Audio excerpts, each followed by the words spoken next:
Assalamualaikum warahmatullahi wabarakatuh.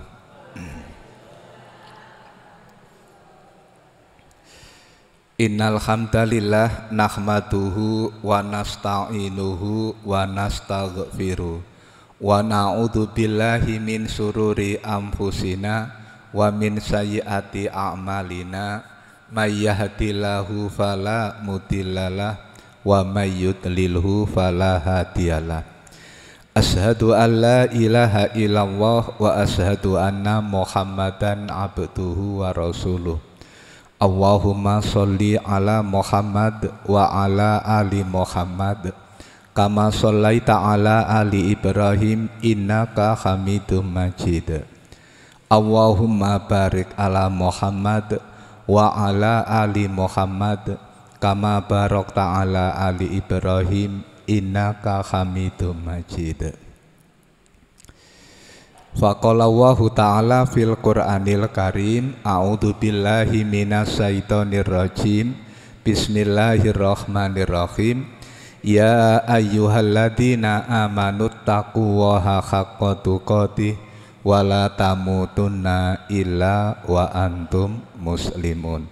Shadaqallahul adzim. Bapak Ibu jamaah pengaosan ingkang kawula hormati, kita melanjutkan kembali kajian kitab Sahih Bukhari. Samangkin kita gantos kitab nggih, gantos bab Kitabul Haji, kitab kang jelasake tentang masalah ibadah haji. Dados mantun kitab zakat, maka sekarang kitab tentang urusane ibadah haji.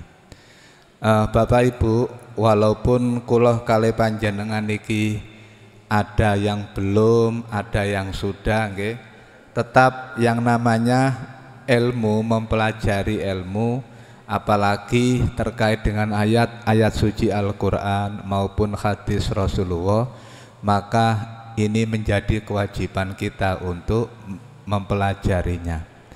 Apalagi sebelum melakukan ibadah itu, ketika kita memahami, mengerti akan ilmunya tentu lebih baik.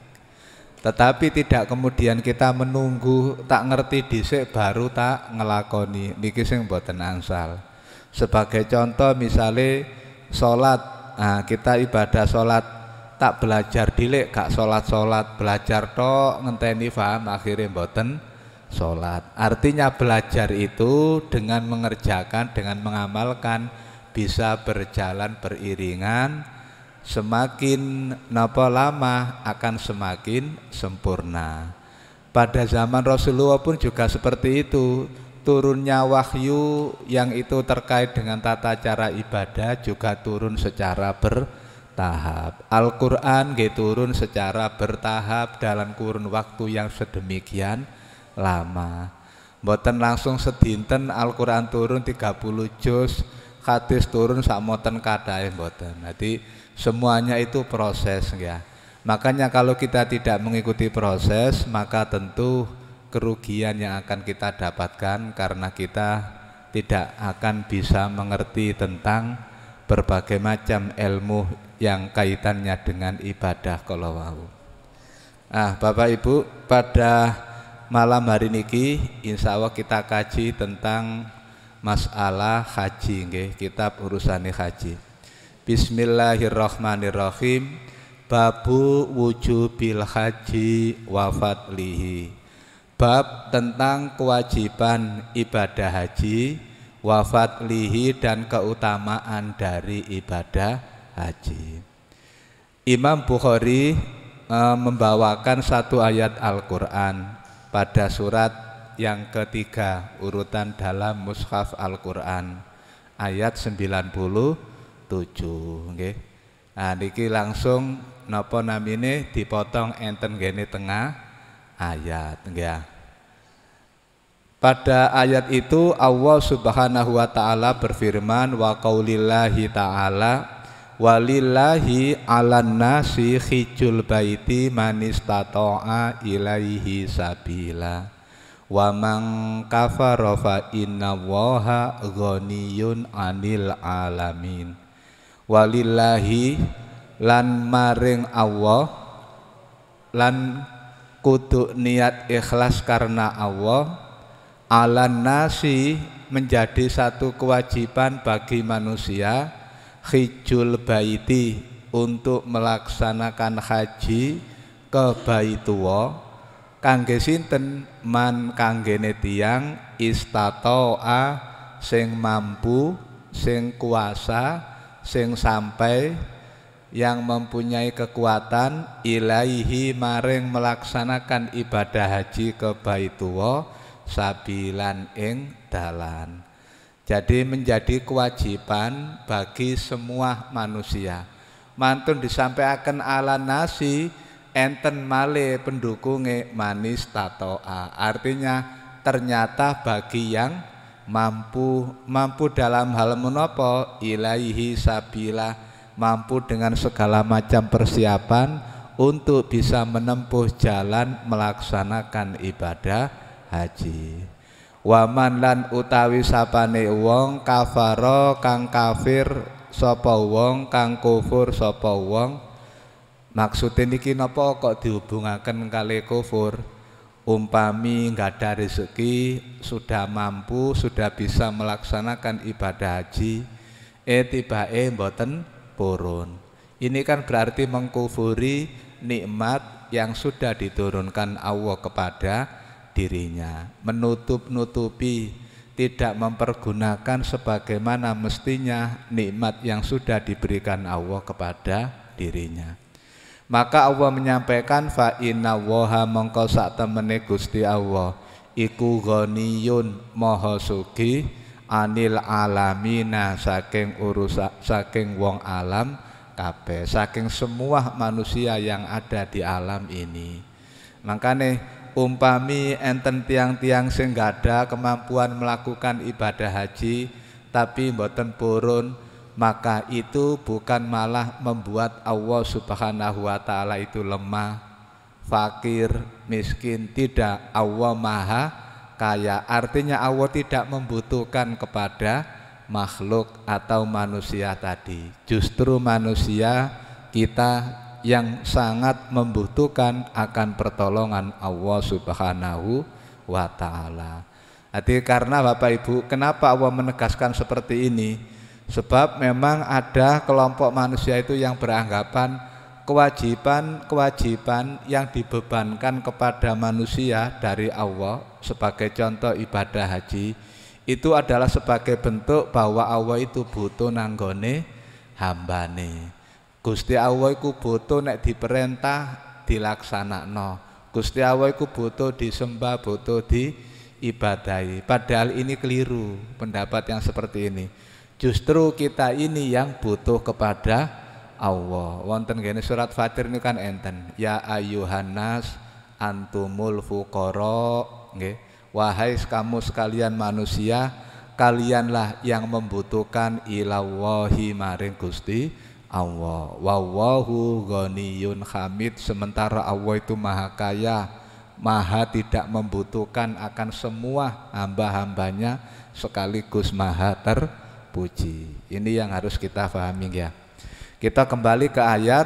Jadi melaksanakan ibadah haji dengan niatan ikhlas karena Allah, maka itu menjadi satu kewajiban bagi hambanya yang mampu untuk melaksanakan ibadah haji sampai di sana.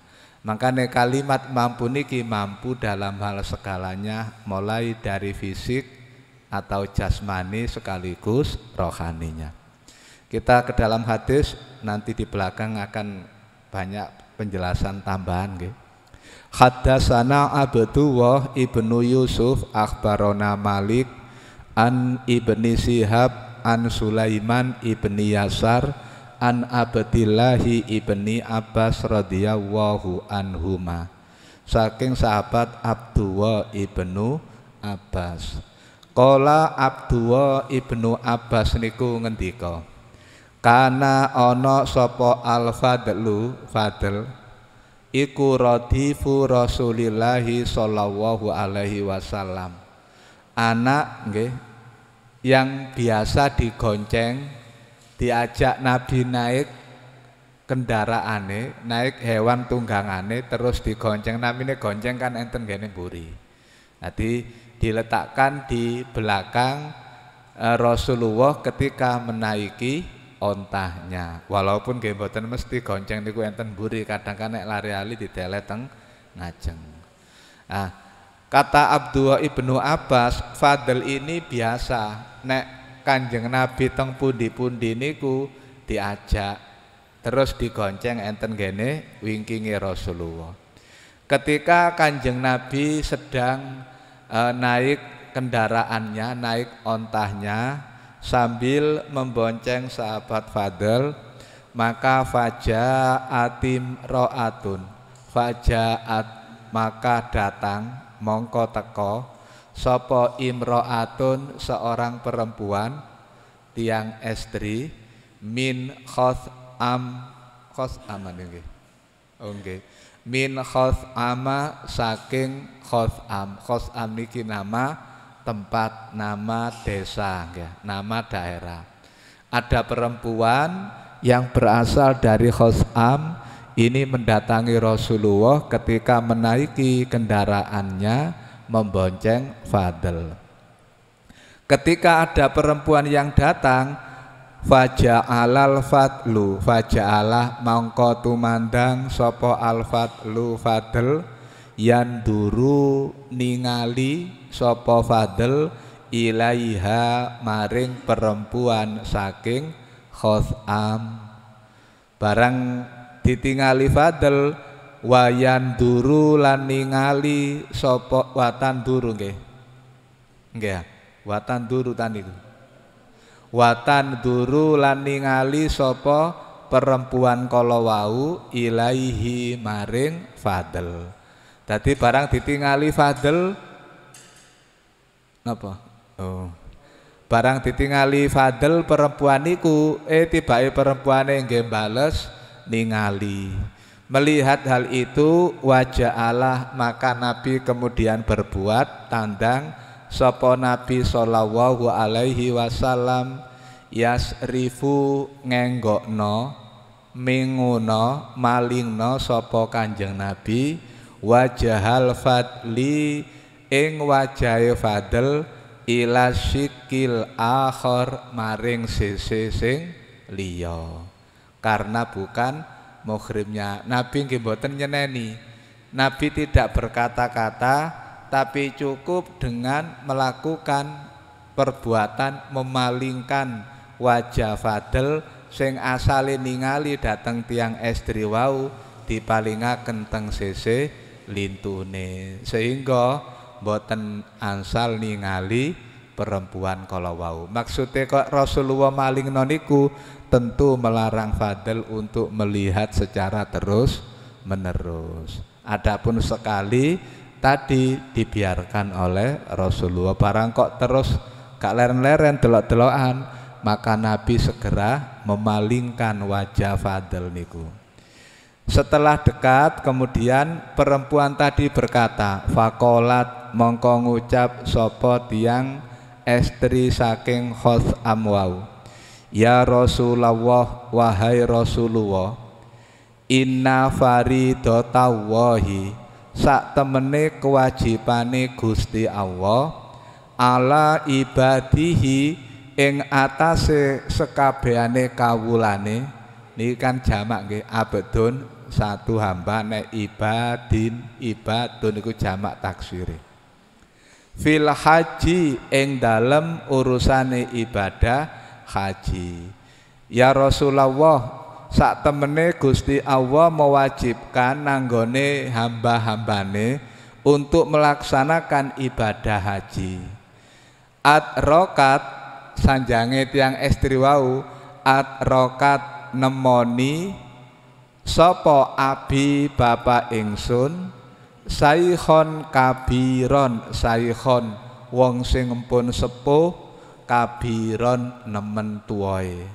Sementara ketika turun tentang perintah Allah melaksanakan ibadah haji bagi hambanya, bapak kula empun sepuh. Tasih urip lho nggih niki dereng pecah. bapak kula niku sampun sepuh kali napa tiang estri kala wau saking Khosam dijelasaken la yambutu la yathbutu mboten saged tetep alar rohilati ing atase kendaraan. Napa maksude? Umpami niku nek ditumpakaken kendaraan mboten saged netep, saged tiba ngoten lho maksude. Pun nemen fisike mboten kiyate pun sepuh. Mboten sakit nggih Bapak Ibu, cuma niki pun sepuh sehingga menurut pengakuan anaknya wau mboten mungkin menaiki kendaraan sing waktu niku kendaraan adalah hewan tunggangan napa onta napa kuda ataupun mungkin jenis hewan tunggangan yang lain. Lah pertanyaane tiang estri wau datang Rasulullah afa ahuju nggih napa ta ansal kula niki menghajikan melaksanakan ibadah haji kanggo anhu kanggo bapak kula napa ta ansal kula sing nglampahi ibadah haji niatane kanggo bapakne. Qala Nabi menjawab naam boleh. Wadalika yang demikian itu fi hajatil wada terjadi pada saat ibadah haji wada. Dados Bapak Ibu mungkin kita anui kena-kena nggih. Yang pertama ibadah haji wada riyen kita kupas nggih ya. Ibadah haji wada nggih diwastani haji wada ini karena haji yang terakhir, haji yang napa menjadi waktu perpisahan Rasulullah dengan umatnya. Sekaligus juga haji ini menjadi haji yang pertama. Jadi haji wada itu haji yang terakhir sekaligus haji yang pertama atau nek diwalik pertama nggih terakhir. Lho kok saged ngoten? Perjalanannya kan ngeten. Sebenarnya ayat yang memerintahkan atau surat Ali Imran wau ayat 97 yang memerintahkan untuk melaksanakan ibadah haji itu turun kurang lebih antara tahun 8 atau 9 Hijriah. Ketika itu Rasulullah mau melaksanakan ayat ini karena diperintahkan. Akan tetapi kan kemudian ketika Rasulullah berangkat dengan seluruh kaum muslimin untuk melaksanakan ibadah haji, akhirnya dicegat kali tiang-tiang kafir Quraisy ya. Sehingga Rasulullah bersama sahabat tidak jadi melaksanakan ibadah haji. Ati mboten sida, makane mangke tenggene sejarah hidup Rasulullah Kanjeng Nabi niku mangke di beberapa hadis melaksanakan haji sekali sementara melaksanakan umroh 4 kali. Kok saged nggih mangke lintu dinten enten penjelasane nggih. Karena memang haji niku waktune setahun hanya sekali. Sementara umroh setiap bulan dalam setahun, setiap hari dalam setahun bisa digunakan untuk ibadah umroh. Niku sehingga kenapa Nabi melaksanakan haji sekali kemudian umroh 4 kali? Karena memang Nabi mampu dan mungkin ini sebagai bentuk syariat sekaligus sebagai bentuk isyarat bahwa memang kewajiban haji itu adalah sekali. Kok umpama Nabi niki Bapak Ibu riyen ngelakoni ibadah haji niku misalnya 2 kali, 3 kali, bisa jadi umatnya itu akhirnya memahami oh haji ku kewajibane sampai ping pindho ping telu, bisa jadi seperti itu nggih. Karena kan memang kadang manusia niku memahami dari sudut pandang yang berbeda. Maka ketika itu pada saat ibadah haji atau musim ibadah haji wada, artinya tahun terakhir ketika Nabi melaksanakan ibadah haji karena tadi tidak bisa dihalangi oleh orang-orang kafir Quraisy, maka Nabi kembali. Mangke tenggene surat Al-Fatah niku secara panjang lebar diceritakan. Barang mantuk di tahun berikutnya Rasulullah sudah mendapatkan janji dari Allah, sudah Muhammad kembali saja, tahun depan pasti kamu akan bisa melaksanakan ibadah haji bersama dengan sahabat-sahabatmu. Lah ketika pada saat ibadah haji wada inilah Bapak Ibu, Rasulullah nggih ditaune maksudnya mboten pas ngelampahi ibadah haji ini. Dalam perjalanan kajinge melaksanakan ibadah haji. Nek cerita ngeten kan kedah diawali ngeten mawon, kula awali mulai ndugi mikote riyin nggih. Karena Nabi berada di kota Madinah, maka tentu di kota Madinah ini mikot tempat untuk memakai pakaian ihram itu adalah tempatnya di hadis berikutnya niki enten di Dzul Khulaifah atau yang dikenal dengan Masjid Bir Ali. Dari sana nek menawi samangken panjenengan mangken ningali diukur utawi ningali informasi ini teng Google, nggih ada yang mengatakan jarake 9 kilo, nggih ada yang mengatakan 8 kilo duki kota Madinah. Masjid Bir Ali niku. Makane napa namine ada lagi yang mengatakan 19 kilo, nggih mungkin duki jalan sing dilewati niku lah akhirnya bermacam-macam bentuk satuane. Mangke dugi Masjid Bir Ali niki tenggene kota Mekah masih 450 kilometer. Tadi tasik dangu berangkat dugi mriku mawon insyaallah sing pun nate mriku kan biasanya berangkatnya mantun duhur nggih. Mantun sholat duhur nggih. Ada yang sudah memakai pakaian ihram dari hotel, ada yang napa namine mangke di Dzul Khulaifah. Tapi nek memakai dari hotel tasik dereng mau niate. Nah niki nek memang sebagian pendapat seperti itu. Baru nanti di Dzul Khulaifah diawali dengan sholat sunnah 2 rakaat di Masjid Dzul Khulaifah atau Bir Ali, baru di sana berangkat menuju ke kota Mekah. Kula kembali teng hadis supaya mboten tebih. Ketika itulah kemudian Nabi memakai pakaian ihram, kemudian membonceng fadl niki. Jadi karena pada saat itu pada waktu ibadah haji. Nah ibadah haji ini kan ngeten Bapak Ibu. Anjene penjelasan kudu panjang nggih. Enten mikot niku kan mikot iku enten kalih nggih. Mikot makan kali mikot zaman. Nek mikot makan iku tempat untuk memakai pakaian ihram baik untuk ibadah haji maupun umroh. Nek mikot zamani waktu yang digunakan untuk melaksanakan ibadah haji maupun umroh. Yang ada memang secara umum mikot zamani itu biasanya bergandengan antara haji kali umroh. Itu dimulai pada bulan Syawal. Tadi nek kula kali panjenengan utawi tiyang-tiyang mriki nek kajenge nglampahi ibadah haji niku kan biasae napa Bapak Ibu berangkat mungkin gelombang pertama, kloter pertama niku kan di akhir bulan Syawal lah biasanya ya, atau menjelang bulan Dzulqa'dah karena memang sekarang pesawate cepet.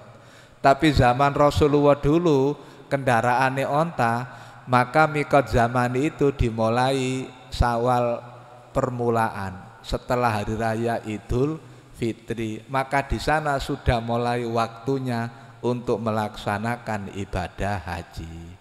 Dalam arti berangkat maksudnya niku, okay? Berangkat dugi griya niku kan numpak unta nggih sak moten suwene ngoten lho nggih. Pun ketika itu kula kembali teng hadis Rasulullah niki ditanggleti kalih tiang estri kala wau.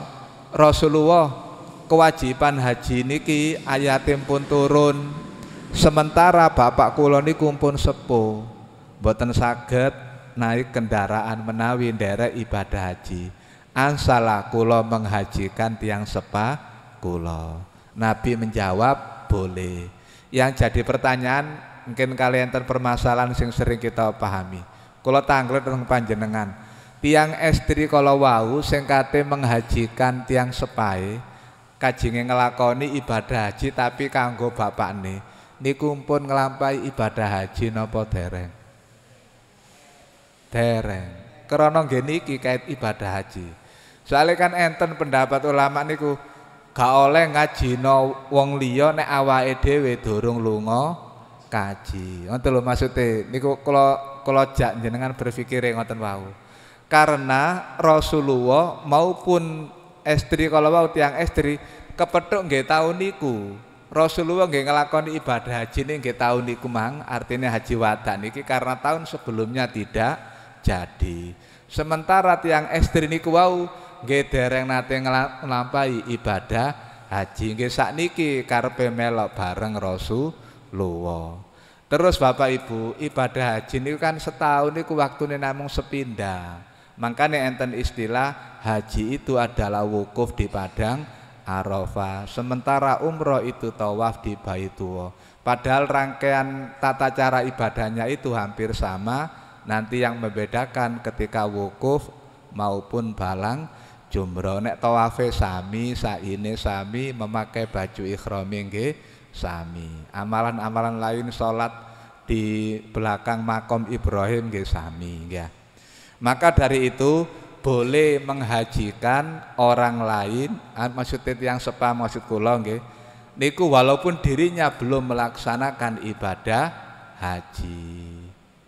Nek kula niku nate kepira ngeten logikae. Niki dilogika rupane. Mosok iso nek durung tau nglakoni ibadah haji terus menghajikan orang lain. Secara sederhana ngeten Pak Bu.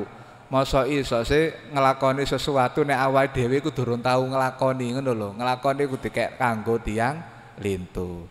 Makanya kemudian sekarang ini kalau ngalih teng umroh dhisik saderenge tenggene haji. Seluruh travel atau jamaah haji umroh niku biasa nek empun kados umroh ngoten mesti enten paketane. Oh mangke umroh niku ping sekawan, enten sing ping 3, enten sing ping kalih. Artinya satu niki wajib, 2, 3, 4 dan seterusnya itu boleh atau sunnah. Apalagi sekarang dengan aturan yang baru visa umroh niku diperpanjang. Nggih, diperpanjang. Maksudnya ngeten, nek paspor kali visa mangkane kula tanglet. Napa sih bedane visa kali paspor?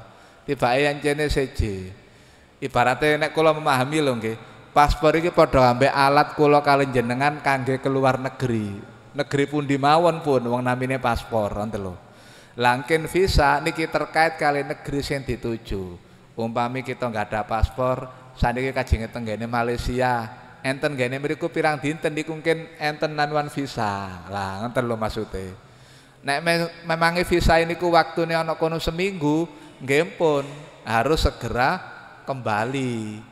Ngoten lho, tapi nek visa enten gene mriku saulan ya saulan. Lah paspor niki mau nggih saged didamel lintu negara malih. Nek riyen paspor niku kan masa berlakune 5 tahun. Sakniki pun diperpanjang 10 tahun. Dadi panjenengan nggak ada paspor sak mangkin 10 tahun kena digawe nglencer teng pundi-pundi ngoten lho maksude niku. Ah pun niku nek paspor nggih. Terus nek visa wau untuk umroh nek riyen niku 1 bulan, sakniki pun diperpanjang sampai 3 bulan atau 90 hari. Kula kalih panjenengan nek umroh kepingin ana kono 90 dina, 3 wulan monggo. Pokoke kuat duwike mawon. Ngoten lho maksude niku.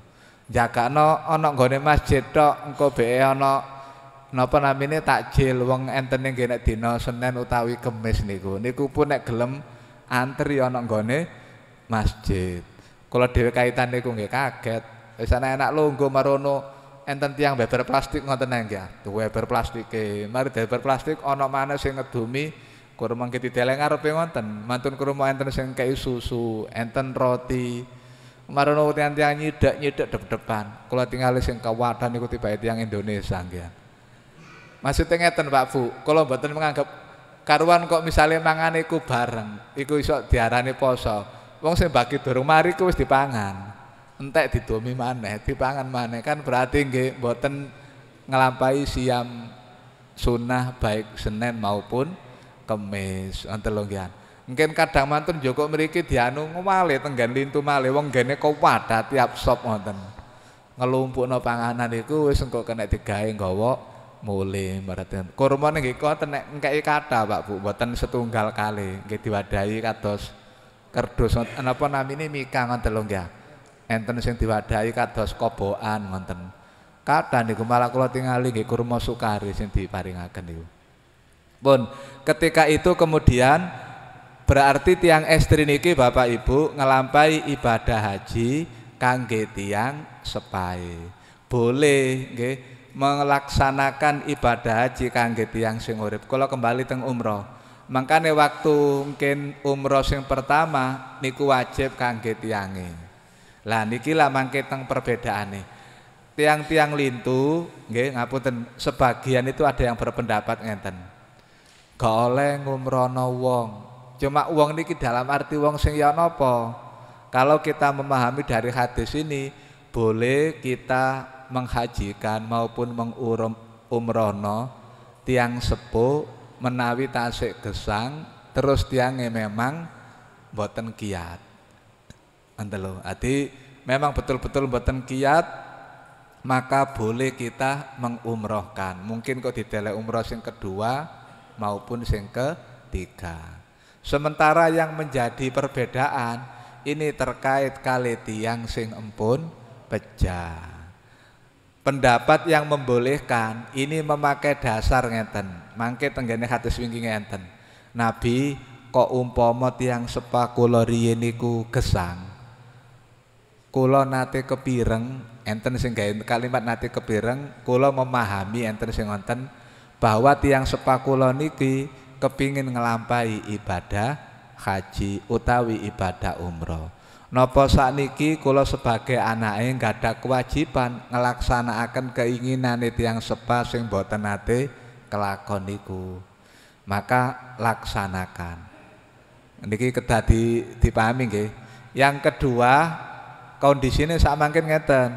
Wong tua iki gak tahu ngomong, ya gak tahu nadar nanggone anake terus pejah. Maka si anak ini kemudian melaksanakan umroh yang kedua dan seterusnya untuk kedua orang tuanya. Bentene kali sing pertama wau krana wong tuane mang tahu nadar. Sing nomor kali mboten tahu nadar. Niki mawon kata tasih enten sanggahan ngenten. Semua umat Islam itu sebenarnya punya keinginan, punya nadar untuk ke sana.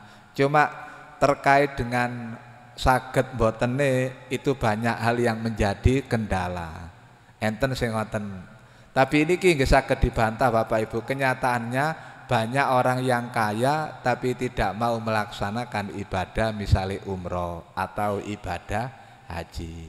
Maka nek kula memilih nggih ngeten wau. Adine nek menawi tiang sepuh niku riyen ancene nate nadar, nate nggada keinginan, maka ketika anak ini punya kemampuan untuk memenuhi melaksanakan nadar orang tua, maka menjadi kewajiban si anak itu untuk melaksanakan nadar. Sementara nek tiang lintu niku mboten ansal. Artine nek wis gak ana urusane nadar keinginan melaksanakan ibadah untuk orang lain itu yang tidak ada sambungane. Lah, yang banyak itu Bapak Ibu ternyata nggih niku wau. Napa ngumrono tiang sing pun pejah. Mbok bapakne, mbok ibune sing gak tau nadar nggih, mbok mbae, mbok ponakane, malah waktu niku enten sing tanglet ngeten. Kula ansala ngumrohaken kanca kula, ngoten.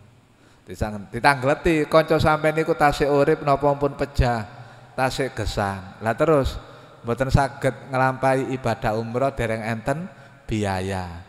Oh mboten angsal. Kali Pak Ustadz ini dijawab ngoten kali pembimbinge. Jadi kalau masih hidup punya kemampuan baik fisik maupun jasmani sehat, maka tidak boleh dihajikan maupun diumrohkan. Tapi nek menawi mboten kiat pun sepuh itu boleh. Cuma boleh di sini nopo semua orang. Nah, sementara di hadis ini tadi adalah hubungan kerabat dalam hal ini orang tua. Mungkin ini sebagai bentuk bakti seorang anak walaupun tidak mungkin bisa menutup jasa dari orang tua mulai dari kecil membesarkan anaknya sampai dengan besar. Ini hanya sebagai bagian kecil ya. Maka Bapak Ibu kalau kembali terkait dengan menghajikan maupun mengumrohkan orang lain gini kuau macam-macam nggih. Salah satu bentuk sanggannya wonten gene surat napa namine An-Najm niku nggih. Wa alaisa lil insani ilama saati. Manusia itu tidak mendapatkan pahala kebaikan apapun kecuali dari usahanya sendiri. Lah nek ngoten nggih niki sing akhire kali tiang-tiang sing boten bertanggung jawab niku dipakai sebagai alat pados arta. Wis awakmu nek gak cukup titipo aku wae. Aku katene umroh, engko tak umrohno awakmu ana kono. Wonten basa niku. Enten maneh sangono aku wae, engko ana kono awakmu tak umrohno. Ngoten lho nggih adine nggih dugi niki sehingga kadang-kadang enten tiyang niku umapunten aku wis mari umroh. Lho kok saged? Nggih aku mang wis titip iku mang tak kongkon umroh wis tak titipno nang kancaku sing umroh. Lah niki sing kadang-kadang ngoten. Sami ugi kalih ngeten iki lho Bapak Ibu, nggih ngapunten nggih, BE menawi pun tersinggung. Istilah menghadiahkan, memberikan pahala kepada orang lain. Niku lho umpamane istilah niku muncul niku dugi pundi. Ngapunten nggih, misal kita sering kan mendengar ada istilah kita baca Fatihah kita hadiahkan kepada khusus kepada ini, kita hadiahkan kepada ini, bacaan Al-Qur'an kita hadiahkan kepada ini. Saya kula kali panjenengan tanglet, ketika kita memberikan hadiah kepada orang lain, ini kita sik berupa benda mawon. Benda niki mangke saged tutuk tenggene tiyang sing kita paringi hadiah napa mboten, nek menawi mboten enten sing ngeteraken. Kula baleni malih.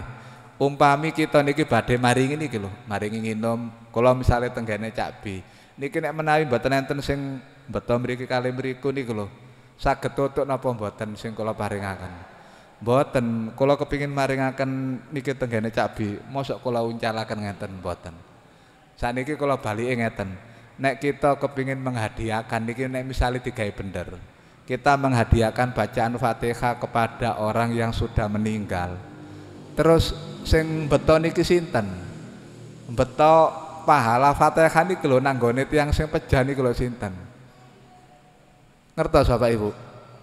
Lah nggih, nek jawabane ngenten paling Gusti Allah. Lho mosok Gusti Allah niku dikongkon ngoten lho.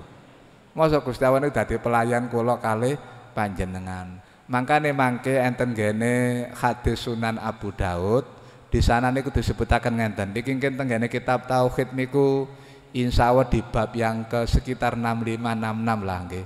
Kan ada sekitar hampir 70 bab. Di sana kemudian salah satunya bahwa Nabi pernah menyampaikan ngeten, diawali nggih, diawali saat bagi seorang sahabat datang kepada Rasulullah. Kanjeng Nabi, tanah desa kula utawi masyarakat kula samangkin sedang dilanda kelaparan, banyak hewan yang meninggal dunia, tumbuhan banyak yang mati, kering, terjadi kekeringan yang berkepanjangan. Maka kula nyuwun tiyang niki saking gopohe nggih.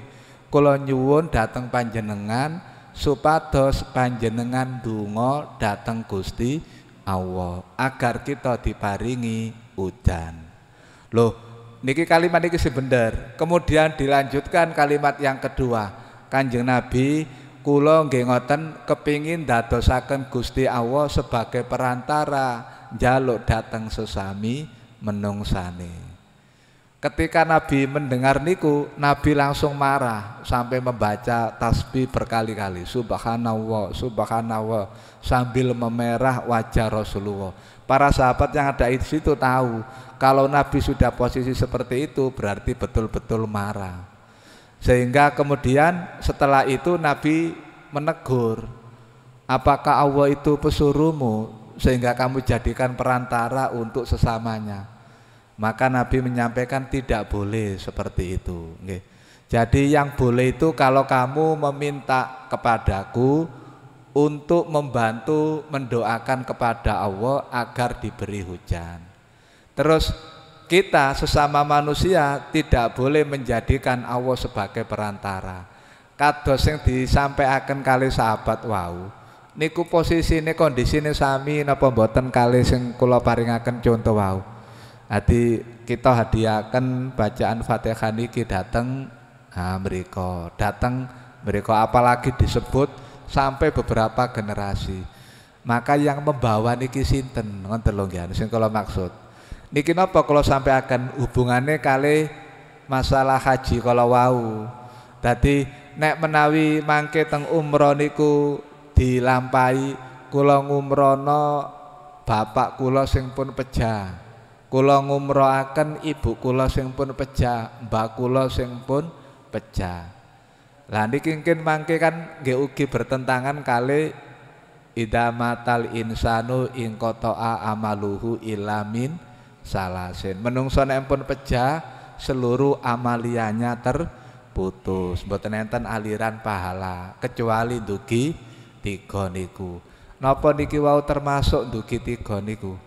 Ngelakoni ibadah umroh kanggo bapak ibu sing pun pejah padahal mereka tidak pernah bernadar. Beda nek ketika di hadis itu kan disebutkan enten nadare. Hadis yang terkait bapak kula riyen niku Kanjeng Nabi pun pejah. Seandainya tasik gesange kula riyen niku nggih sumerap, bapak kula niki nggak ada keinginan. Ibu kula niki nggih nggak ada keinginan. Maka napa niku kula kewajiban untuk laksanakan kalau memang kamu mampu.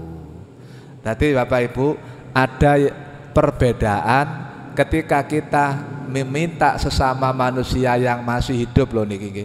Nabi memberikan perintah niku sesama yang masih hidup, mboten datang tiang sing pejah. Makanya banyak hadis contoh panjenengan insya Allah tasih eling, Nabi pernah memerintahkan Umar, Abu Bakar kali sahabat lintune. Sahabatku jange ana wong jenenge napa enten sing jenenge Uwais Al-Qarni, mungkin enten maneh Ukasa bin Mihsan. Sing Uwais Al-Qarni mawon nggih. Uwais Al-Qarni. Engko ana Uwais Al-Qarni nek wis teka nang gone Madinah kepethuk awakmu, teka nang gone Mekah kepethuk awakmu, maka awakmu njaluka nanggone Uwais supaya ndonga nanggone Gusti Allah kanggo kepentinganmu. Niki kan berarti Nabi nuduno dongane Uwais niki dongane mustajabah. Kena apa? Krana nggih amalane Uwais wau tiange kan nemen saene berbakti datang tiang sepahe. Sampai-sampai Uwais Al-Qarni ini sebenarnya sejarahnya ia ini sebenarnya bisa dikategorikan sahabat Kanjeng Nabi ana nggone Madinah. Uwais Al-Qarni niki wonten gene Yaman, negeri Yaman. Uwais niki pun kepireng enten Rasulullah teng gene Madinah. Tiange niki kajenge teng gene Madinah, tapi enggak ada ibu sing pun sepuh, mboten enggak ada dulur Uwais niki. Njaluk izin nang ibune, "Bu, kula sampean izini kula kajenge teng gene Madinah." Kajinge metuki Rasulullah belajar agama Islam. Terus ibuke Uwais, nek apane awakmu budal, sapa sing ngramut aku? Maka Uwais tidak jadi berangkat, terus membantu merawat memelihara ibuke sampai ibuke niku meninggal dunia. Baru sak mantune niku Uwais berangkat ke Mekah maupun Madinah sekaligus melaksanakan ibadah haji. Tapi Rasulullah empun wafat, pun pejarien. Kapan niku Kanjeng Nabi pejahe kan kurang lebih antara 10-11 Hijriah ya. Mari ngoten nek misale kula damel 10 nggih. Abu Bakar niku kali tahun dadi khalifah, ada yang mengatakan 3 tahun. Umar Ibnul Khattab niku redilami nggih 13 atau 12 tahun. Redilami Umar nih, atau ada yang mengatakan 2-3 tahun. Berarti Uwais Al-Qarni kurang lebih antara 3-4 tahun setelah Rasulullah wafat, ia kemudian berangkat ke kota Madinah, berangkat ke kota Mekah. tenggene mriko kepanggih kali Umar, kali Abu Bakar, kali sahabat-sahabat lintune. Coba kula tanglet teng panjenengan, kok saged kenal wong dereng nate ro nek iku jenenge Uwais. Umar niki lho, kok saged semerap. Nah, niki lho sing kula dados pertanyaan. Kok saged semerap Umar niku nek jenenge Uwais. Wong Uwais niki lho, wonge mboten purun ngenalaken awake. Awake niki maksudnya niku mboten kepingin dadi wong terkenal, ia terus menyembunyikan identitasnya. Ternyata kemudian di hadis yang lain disebutkan Rasulullah niku nate maringi cirine. Cirine Uwais iku engko ge awake mburi ana kaya napa namine toe ngoten lho nggih. Pokoknya ada tanda pengenali. Maka ketika Umar niki mendengar ada rombongan dari Yaman, tiap tahun niku Umar niku nggih mulai dugi Abu Bakar. Akhirnya mboten kepanggih sampai Abu Bakar wafat. Akhirnya pun Umar dados khalifah. Umar nggih ngoten eling pesene Rasulullah niki dipadosi terus. Setiap ana rombongan teko Yaman dipadosi, ditingali situ-situ. Akhirnya satu saat ketemu sing nami sing Uwais Al-Qarni niki. Uwais nggih kaget, langsung diparani seorang khalifah, "Uwais, aku njaluk tolong nanggone awakmu, donga nanggone Gusti Allah kanggo kepentinganku." Khalifah panjenengan iki tiyang sing sae, sahabat Rasulullah. Kula mboten pantes ndongaaken panjenengan. Umar tetap bersikuku minta didoakan Uwais agar mendapatkan kebaikan dari Allah. Niki Bapak Ibu sing kita garis bawahi, meminta sesama orang yang hidup itu boleh. Nggih. Jadi misal kula nyuwun tenggene Camail sampeyan dongaaken kula. Bi sampeyan dongaaken kula ansal.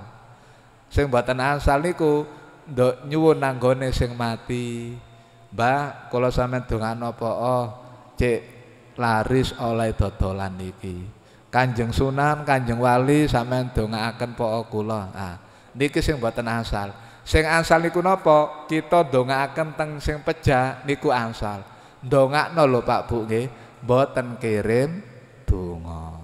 Beda mendoakan dengan mengirimkan doa. Nek mengirimkan doa kitu ana sing dikongkon. Sampeyan ngengken sinten nek mengirimkan doa niku? Nggih. Nek kita mengirimkan doa niku kudu ana sing dikongkon. Sapa sing dikongkon? Napa ngongkon malaikat Jibril? Napa ngongkon lintune nek sahabat wau keprojot ucap Gusti Allah sing digawe perantara. Niku sing Kanjeng Nabi sampai morang-muring. Maka jangan keliru nggih. Kita mendoakan orang yang meninggal dunia itu diperintahkan. Tapi tidak harus kemudian mendatangi. Nah, mendatangi tempat ini wau. Kita ziarah kubur boleh dan itu dianjurkan. Tapi tujuan kita ziarah kubur bukan untuk mendoakan. Nggih. Lho kok saged bukan untuk mendoakan? Karena di hadisnya itu Rasulullah menganjurkan memerintahkan ziarah kubur tujuannya tudzakirul maut atau tudzakirul akhirah. Untuk memberi peringatan bagi kita akan kematian maupun akan akhirat.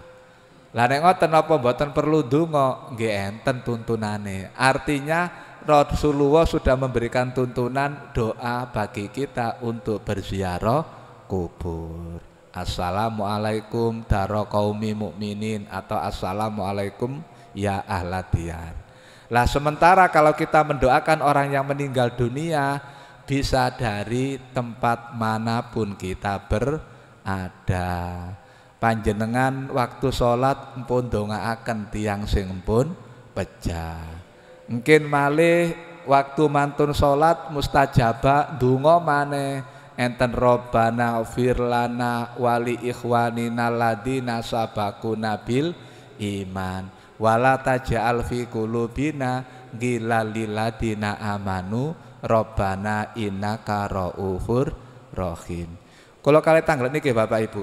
Kanjeng Nabi mucali mulangi kula donga kali panjenengan doa kedua orang tua. Sing nderek tanglet kedua orang tua Kanjeng Nabi niku tasik gesang napa pun seda. Kula kali panjenengan diulangi doa Robbi ghfirli wali walidayya warhamhuma kama rabbayani shaghira. Nek enten ngene surat Al-Isra Robbi ghfir warhamhuma kama rabbayani shaghira.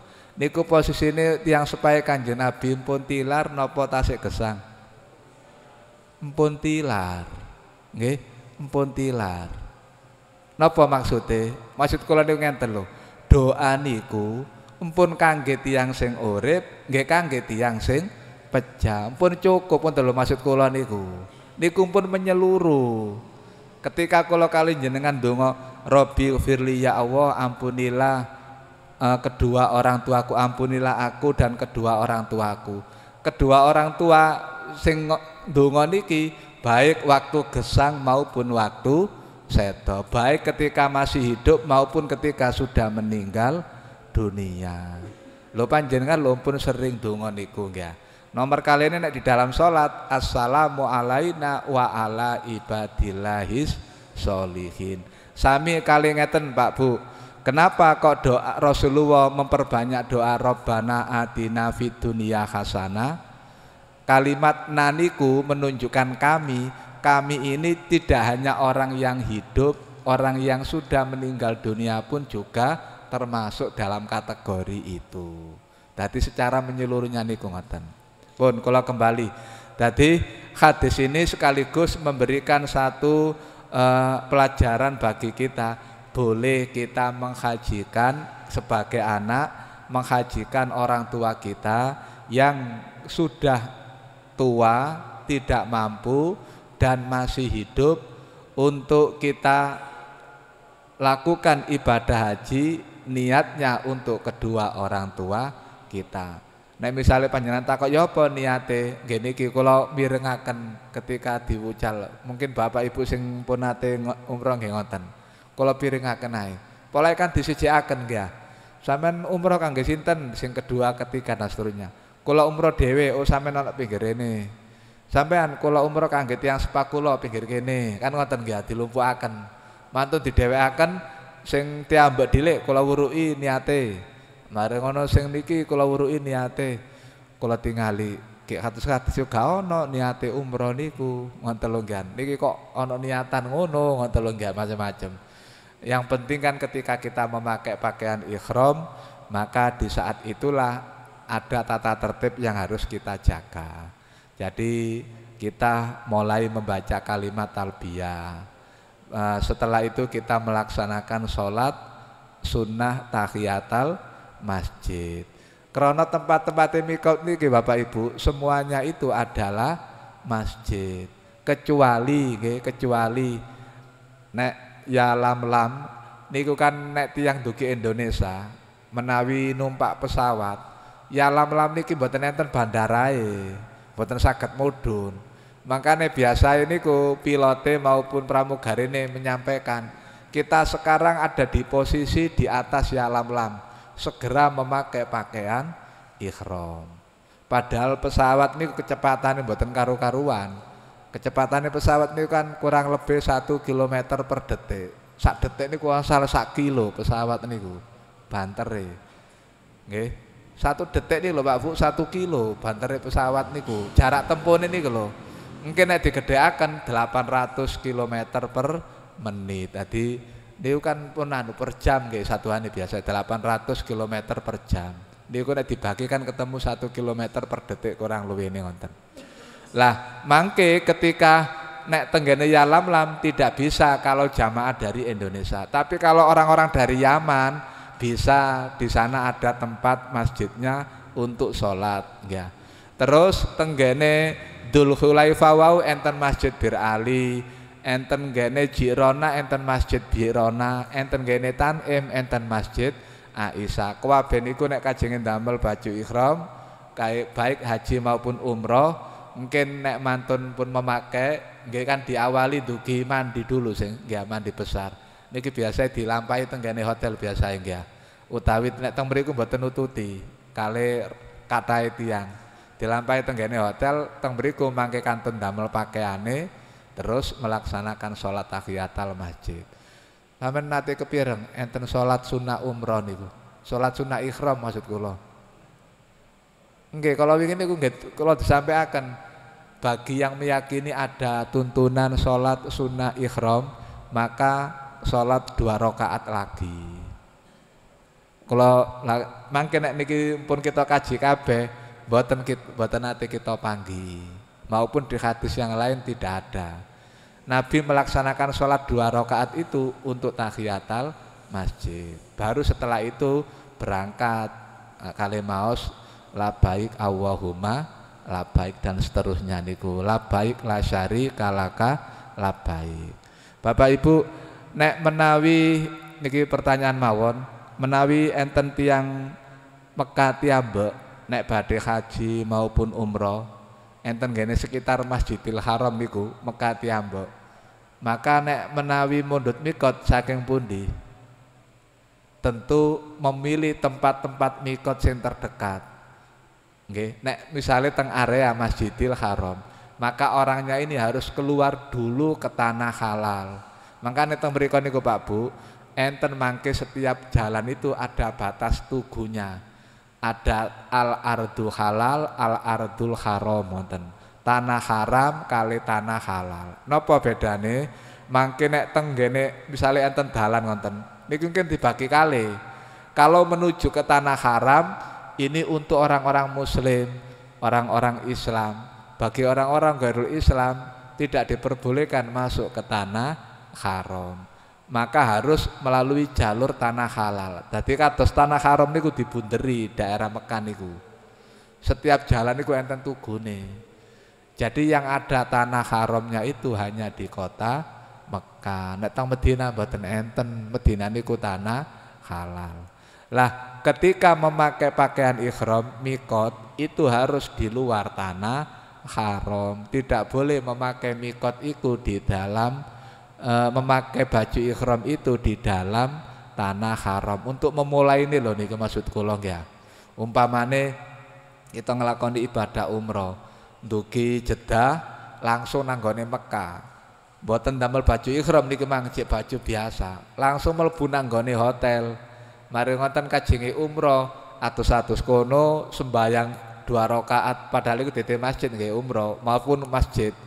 Mari ngoten damel baju ihram. Terus umroh niku mboten asal. Karena ngelampaine wonten kene tanah haram. Kudu metu dhisik. Numpak mobil, bis napa numpak taksi, kula sampeyan terno tenggene Tanim, Masjid Aisyah atau tenggene Jirona, kali beto pakaian ihram. Nek sampeyan lali pun kuatir tenggene niku kathah tiyang sadean pakaian ihram. Waduh aku lali rek tak balik maneh mboten usah. Sampeyan siap dhuwit mawon teng mriku enten toko enten tiang-tiang sing dodol pakaian ihram niku. Baru dugi mriku balik malih tenggene Mekah. Dadi mboten saged ibadah haji umroh niku dilampahi sembarangan dalam arti wis aku enak-enak ana nggone hotel idek Mekah, saiki tak kepingin umroh rek umroh dhewe padahal pun mantun umroh niku pun mantun tahallul ya. Kepingin umroh dhewe langsung gawe baju ihrame maneh mari ngono tawaf saiki mboten asal. Nggih kudu balik tenggene mikote maneh.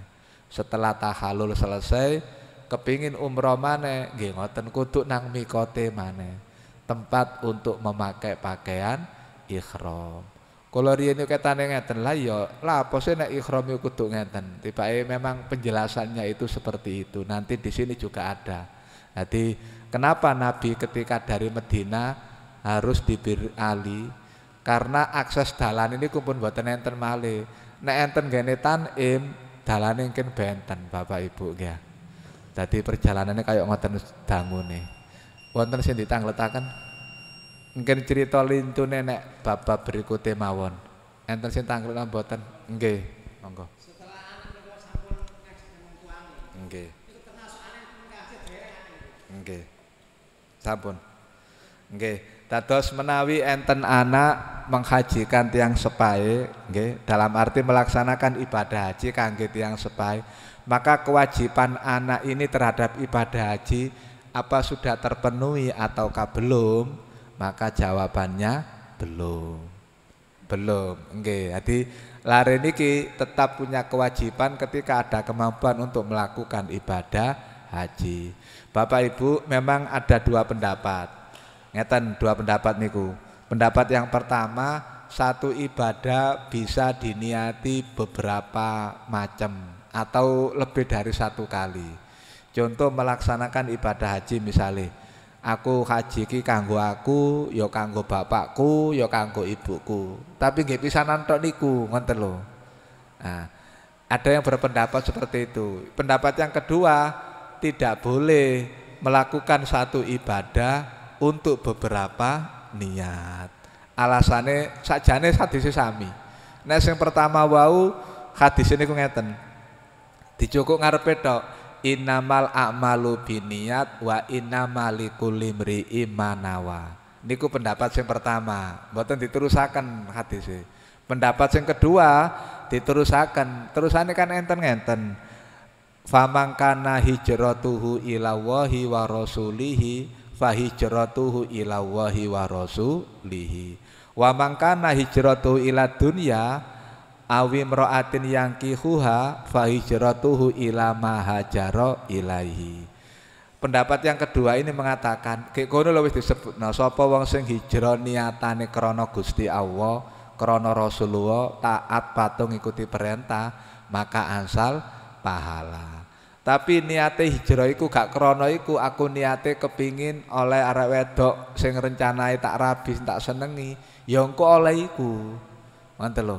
Maka pendapat yang kedua ini tidak membolehkan niat beberapa kali pada satu ibadah. Ya, jadi kados niku wau. Misal kita sholat 2 rakaat Bapak Ibu, panjenengan sholat 2 rakaat sholat sunnah. Aku iki niat sholat qobliyah, niat sholat tahiyatul masjid, niat sholat ba'dal wudu, niat sholat napa malih sing kena dirangket misale niki. Ansal napa mboten ngoten? Mboten saged, nggih. Mboten saged anu ngoten. Mosok nglakoni situ niate gak karu-karuan ngono mang. Nek asal ngoten nggih sami ugi kene mawon. Aku tak salat subuh 2 rakaat rek. Padha-padha 2 rakaat engko tak niati ambek gawe salat iki. Nah seperti niku. Maka kula lebih memilih pendapat yang kedua niku, nggih. Dados jawaban niku wau berarti lare niki tasik dereng gugur kewajiban ibadah haji ini. Nanti kalau suatu saat ada rezeki maneh nggih saged melaksanakan ibadah haji. Bapak Ibu, memang informasi ibadah haji sak mangkin nek umroh nggih sing longgar niku sakniki. Ngeten. Kemarin itu ada pemberitahuan bingen kan dibatasi umur 65. Saniki mboten enten batasan umur bagi ibadah umroh. Maksud yang sepuh-sepuh asal. Nomor kali ini mboten ngangge vaksin meningitis. Saniki vaksin meningitis pun dicabut.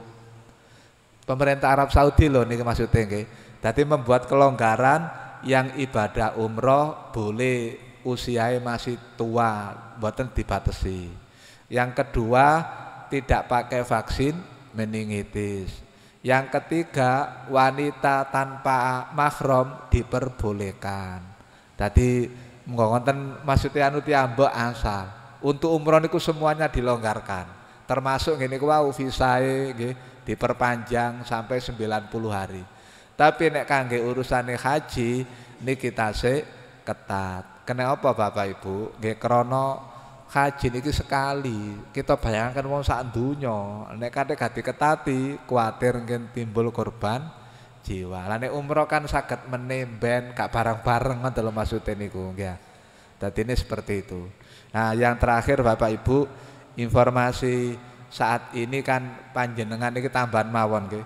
Panjenengan kan kepun ate kepireng banyak informasi terkait masalah kesehatan nggih atos-atos walaupun kita ada yang mengatakan pun endemi atau sudah lepas dari Covid ya. Tapi yang jelas panjenengan tingali samangken kata tiang loro flu watuk kan ngoten. Enten maneh tambahan gagal ginjal, enten maneh sakit-sakit lintu. Dan ternyata sebenarnya Covid niki nggih terus meningkat.